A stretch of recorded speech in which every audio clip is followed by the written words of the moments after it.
মেয়েদের এই তিনটি ভুলের কারণে তাদের সংসার আজীবনের জন্য নষ্ট হয়ে যায়। যেই সমস্ত মেয়েদের মধ্যে এই তিনটি আলামত আছে, সংসার টিকবে না।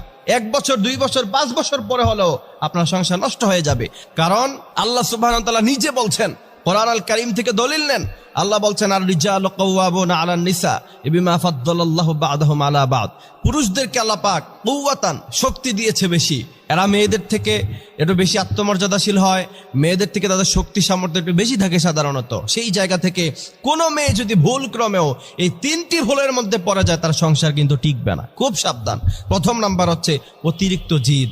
অতিরিক্ত জিদ যেসব মেয়েদের আছে, ওই মেয়েদের সংসার সহজে টিকে না। দ্বিতীয় নাম্বার হচ্ছে স্বামীর সাথে তর্ক করা।